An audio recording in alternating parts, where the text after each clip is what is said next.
दुनिया के सबसे बड़े आयातकों में शामिल यूरोपीय संघ ने नए सीजन की शुरुआत बेहद सुस्त खरीदारी के साथ की।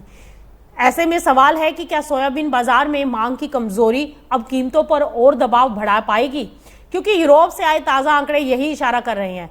यूरोपीय संघ ने 26-27 सीजन में सोयाबीन आयात में बड़ी गिरावट दिखाई है। यूरोपीय आयोग के आंकड़े बता रहे हैं कि 2 अगस्त तक यूरोपियन यूनियन 27 देशों ने करीब 6,57,000 सोयाबीन का आयात किया है, जो पिछले साल की समान अवधि की तुलना से लगभग 50% कम आंका गया है। और सबसे बड़ी बात यह है कि नया मार्केटिंग ईयर 1 जुलाई से शुरू हुआ है, यानी सीजन के पहले ही महीने में खरीदारी काफी कमजोर है और हाल ही के सालों में यह शुरुआती आयात के सबसे निचले स्तरों में पहुंच गया है। यूरोप क्योंकि दुनिया के सबसे बड़े सोयाबीन आयातकों में शामिल है, जहां सोयाबीन का उपयोग मुख्य रूप से पशु आहार और प्रोसेसिंग इंडस्ट्री में होता है। ऐसे में खरीदारी में इतनी बड़ी गिरावट केवल यूरोप तक सीमित नहीं है, बल्कि इसका असर विदेशी सोयाबीन व्यापार और कीमतों पर पड़ सकता है।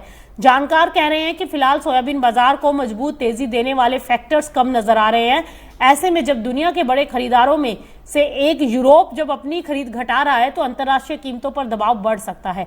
अब फिलहाल हम बाजार की नजर इस बात पर बनी रहेगी कि आने वाले महीनों में यूरोप के फीड और प्रोसेसिंग इंडस्ट्री की डिमांड कैसी रहेगी। अगर खरीदारी की यही धीमी रफ्तार जारी रही तो विदेशी सोयाबीन बाजार में कमजोरी का माहौल और गहरा सकता है।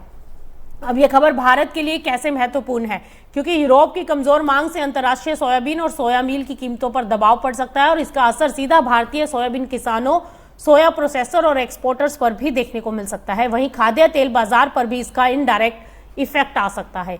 एक तरफ चीन से बढ़ती मांग की खबरें हैं, तो दूसरी तरफ यूरोप की कमजोर खरीदारी बाजार को बैलेंस कर रही है।